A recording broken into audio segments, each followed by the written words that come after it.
Good morning. My name is Dylan Mark Bullock, and I'm our school student vice president. Please stand for the posting of the colors.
Please stay standing for the Pledge of Allegiance and the School Honor Code.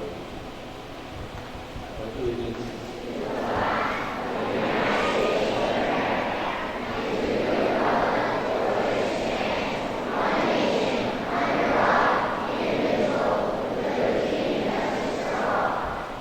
Now the Honor Code. We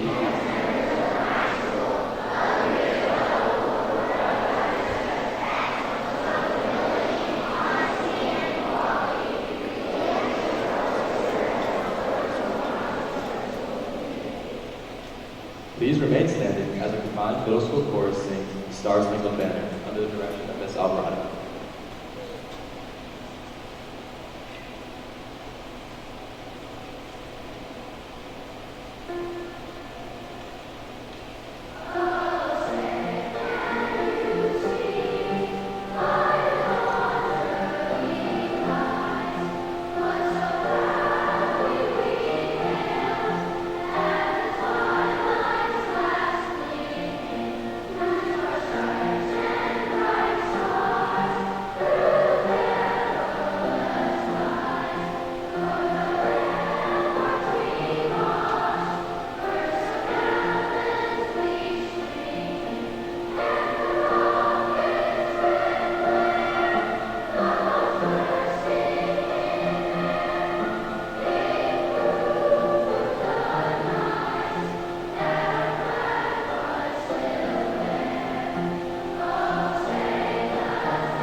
Please be seated.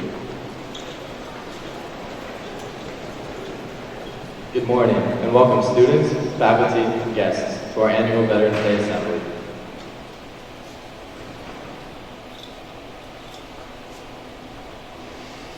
We are here today to honor our heroes, to remember their achievements, their courage and dedication, and to say thank you for their sacrifices. I'd like to take a moment to ask any current service members and veterans present to please stand.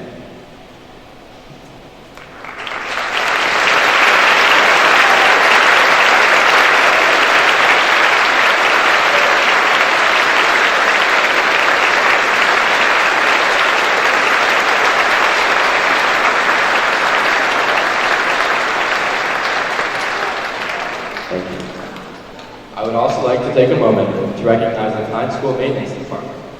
We are only able to meet here this morning because they took a break from hurricane preparations at their own homes to come to campus and set up chairs on Wednesday. Many thanks to Mr. Mass and his team for going above and beyond so that we can hold this assembly.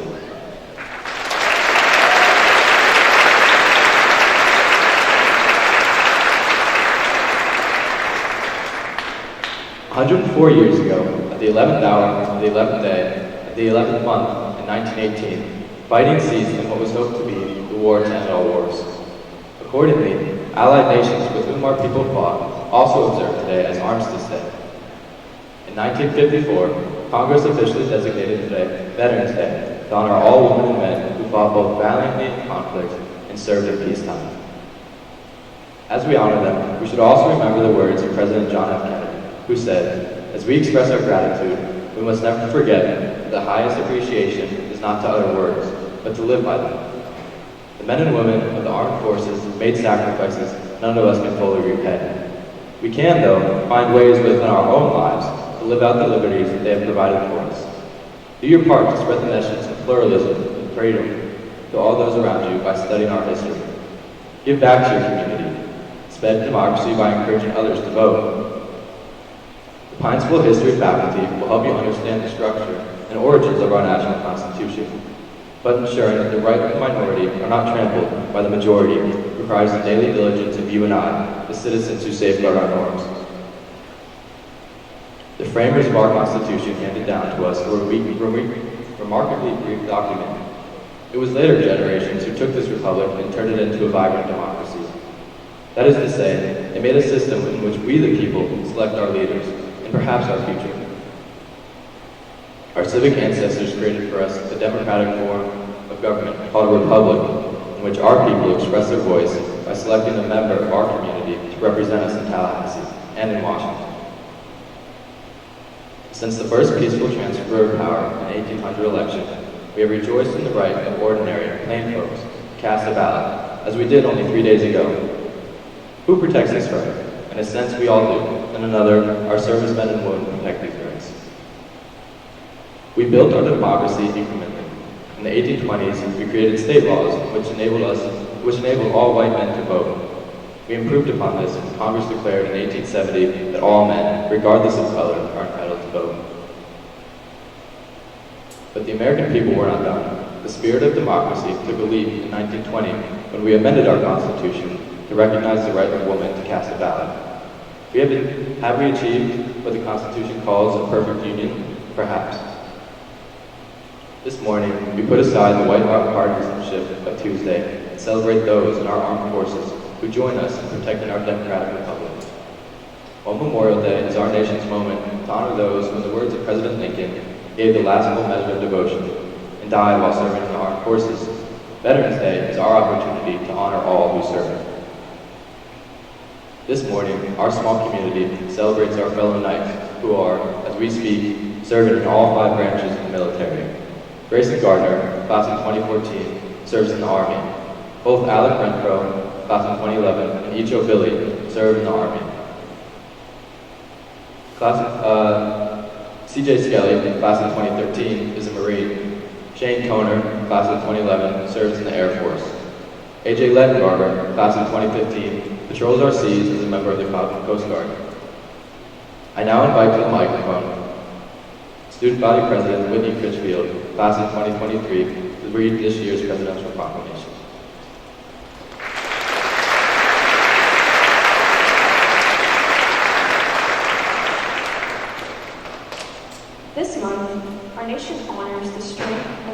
voices, the families, caregivers, and survivors of our veterans and our current service members. They may not wear uniforms, but their service is essential to our national security and the character of our nation. We owe them a debt of gratitude that we can never fully repay. Constant tours, deployments, and rotations are difficult for our military families.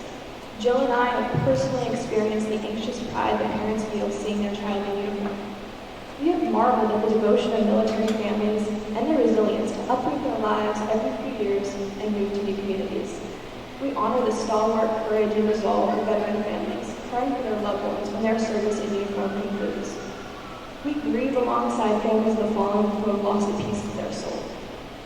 That is why I take so seriously the sacred obligation to prepare and equip our service members when we send them into harm's way, and to care for them and their families when they return home. To be a veteran or a service member is to have endured and survived challenges most Americans will never know. To be the family of one of these proud patriots is to sacrifice more for our country than most Americans will ever give.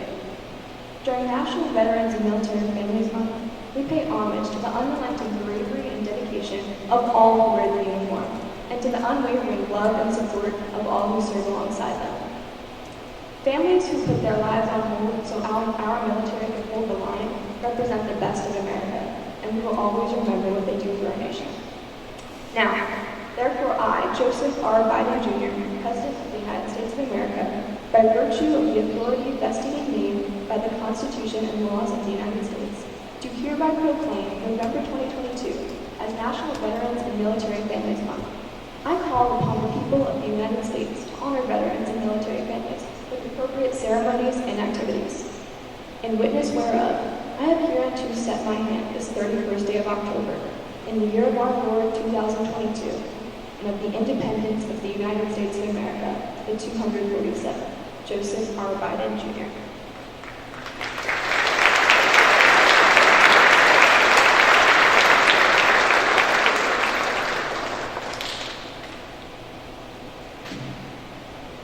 Our combined upper school band will accompany the entire lower school in singing our annual Armed Forces medley. Veterans in the audience, please stand when the song for your branch of the service is played. Please welcome the Pine Upper School Band, conducted by Michael Rossi.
Good morning, Pine School students, families, and guests. I'm Vinnie Papri, the head of the school at the Pine School, and I'm so glad that you all are here today for us to have our assembly and honor our veterans. Let's give it up one more time for that great Armed Forces medley. Thank you.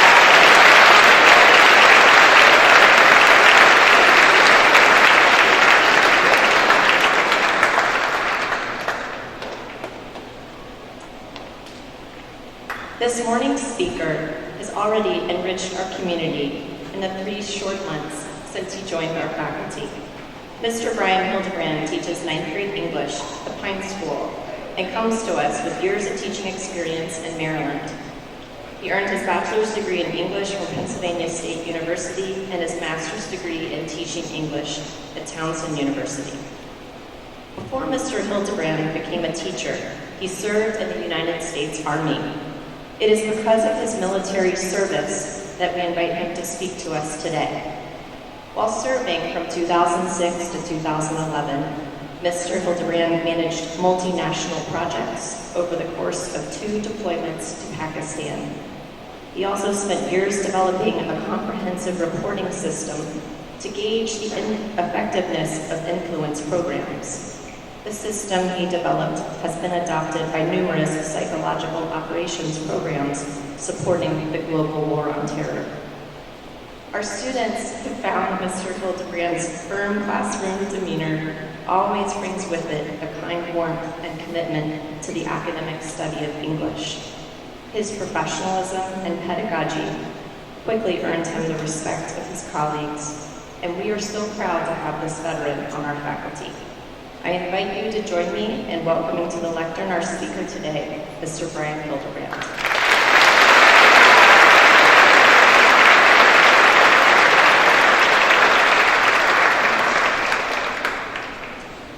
Thank you, Ms. Cappy, for that introduction, and good morning again to Pine School faculty, staff, students, families, guests, and especially to my fellow veterans out in the audience. Thank you also to Mr. Osborne for inviting me to speak this morning. I appreciate the invitation. I want to start off with a couple of disclaimers. One, this is a much larger classroom than I'm used to, so I reserve the right to go to my water here if I need to. And also, let me offer by way of disclaimer that before I was an English teacher, I was a veteran.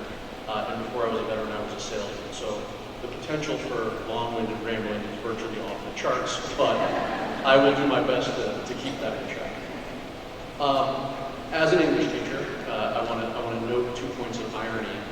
The first being that, as an English teacher, I actually work with a much more limited vocabulary in school than I did in the military, but that's probably for the best when working with children. And also, I'd like to point out that though I was trained by the military to influence behavior on a mass scale, I still struggle on a day-to-day basis to get both your and my children to do what it is that I want them to do. So, again, a little bit of irony in the mix.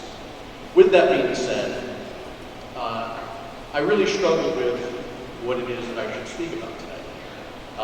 The veteran experience, much like the Odyssey that my students and I just finished working with, can be very difficult to relate to. Okay? Things that we go through in the military, no matter what our job is, what our experiences are really hard for civilians to relate to.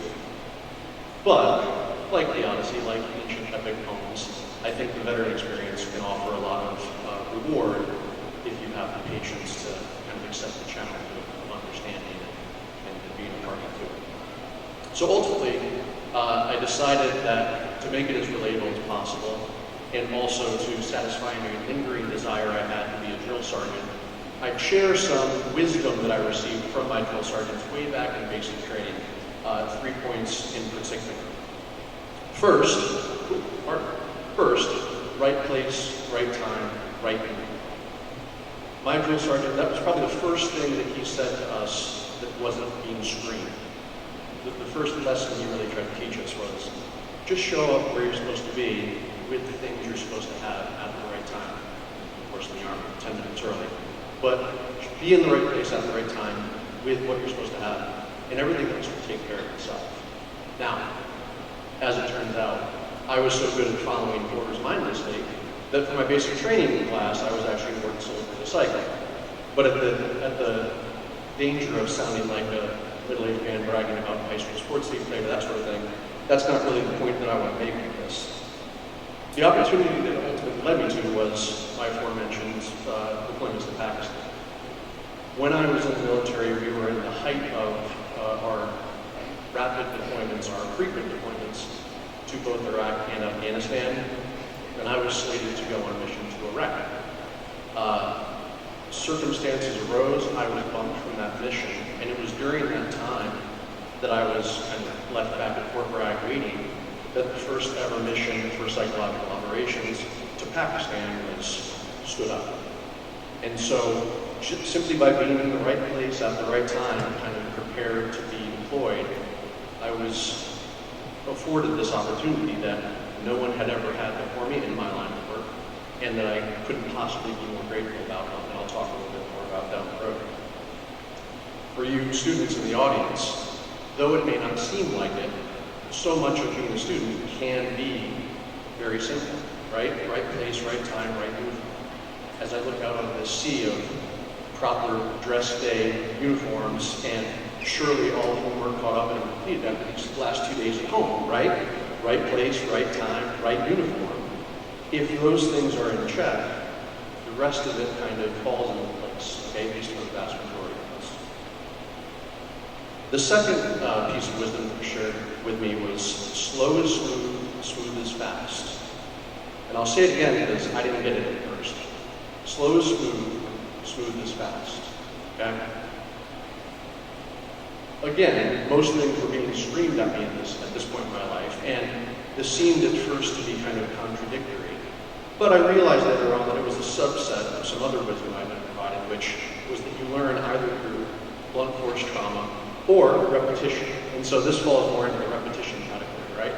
Whatever it was that we needed to learn how to do, whether it be disassembling and reassembling a weapon, cleaning the weapon, making our beds, whatever fun new PT adventure we had for the day, those exercises, take it slow, learn how to do it properly, and then you'll actually learn it quicker, right? Ultimately, when I was in Pakistan, I was managing and writing, for that matter, multi-million-dollar contracts. I didn't know how to do that. I wasn't trained for that. I went on deployments and had to figure it out. I took it slow. I kind of figured things out as I went and corrected mistakes as I went through the process. Concurrently with that, I was trying to get promoted because, of course, that's the name of the game when you're in the military. And the Army used to use, and I think still does, although it's changed, a promotion point system. And so I would be taking these correspondence courses while I was doing all these contracts and that sort of thing. And I just took my time, right? I chipped away at them. I did them kind of regularly rather than cramming, and ultimately was able to build up quite a substantial amount of points. And this will come back into play in a moment. For you all in the audience, again, my students and students of my colleagues, take your time learning this, right? You're not supposed to know the things already that we're trying to teach you. Slow is smooth, smooth is fast. When something is introduced to you, remove the pressure of, this is the first time I've heard it, I'm supposed to know it all. Take your time, kind of, make the process part of it, make it understood, the rest of it will kind of follows. Okay? And last but not least,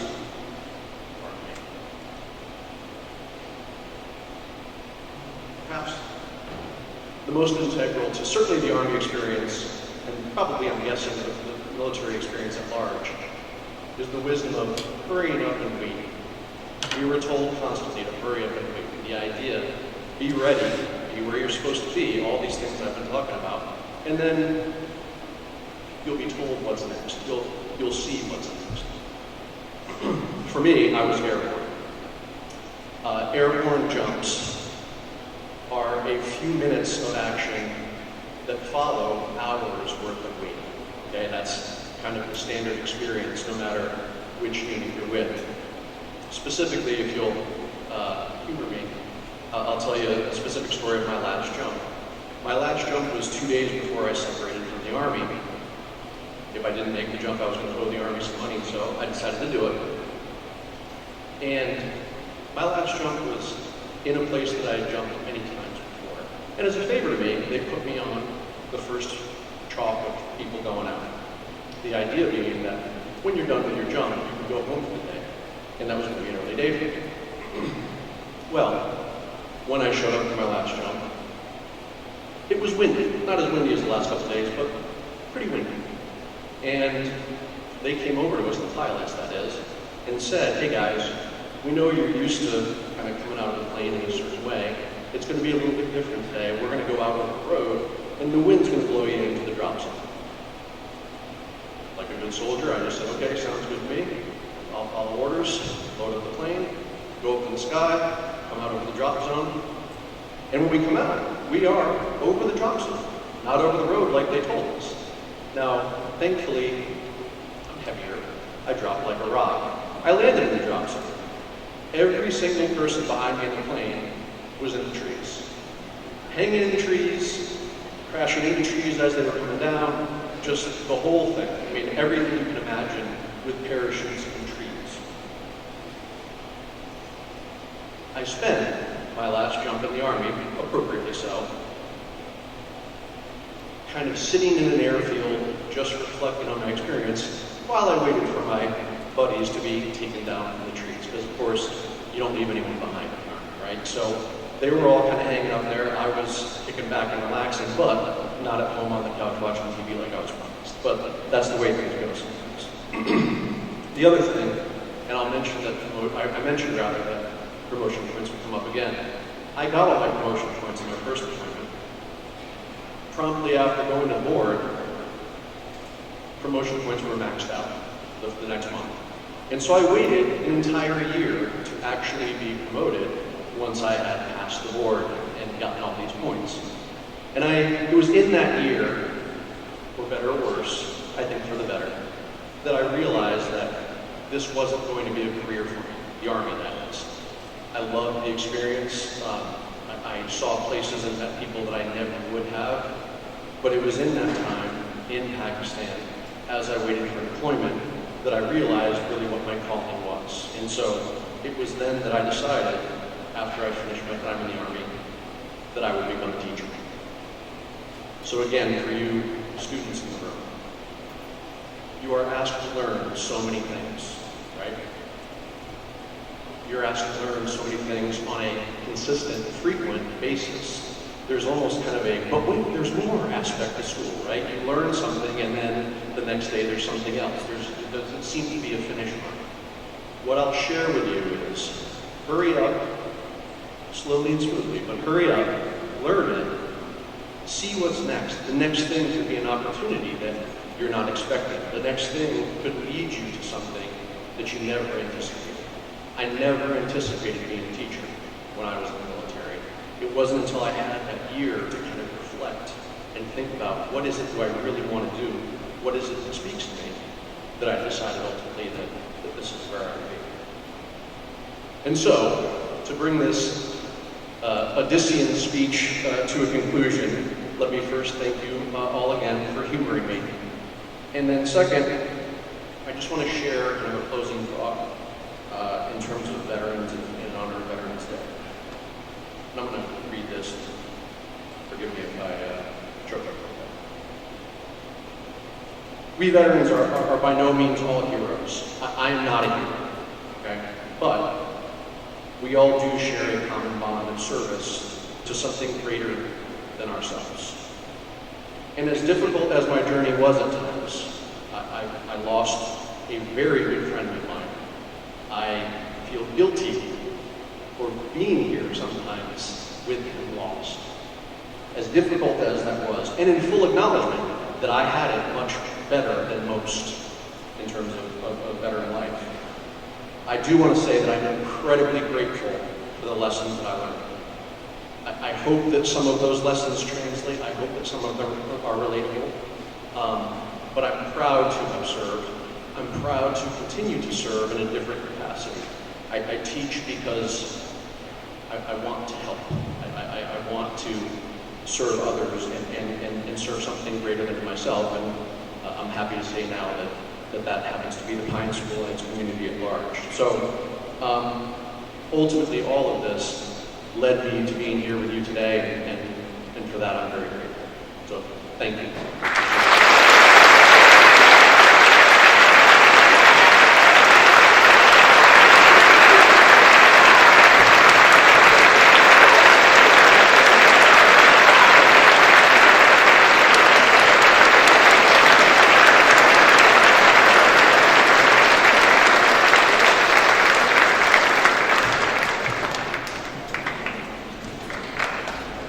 Thank you, Mr. Hildebrand, for sharing those words with us today.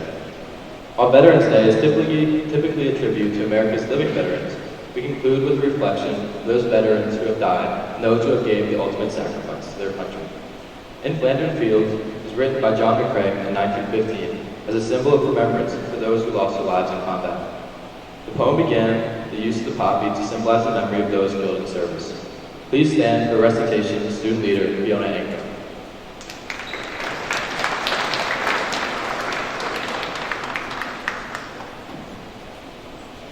In Flanders fields the poppies blow, between the crosses row on row, that mark our place, and in the sky the larks still bravely singing fly, scars heard amid the guns below. We are the dead short days ago, we lived, felt dawn, saw sunset glow, loved and were loved, and now we lie in Flanders fields. Take up our quarrel with the foe, to you from failing hands we throw the torch. Be yours to hold it high. If ye break faith with us who die, we shall not sleep, the poppies grow in Flanders fields. Please stay standing for a silence for the retiring colors.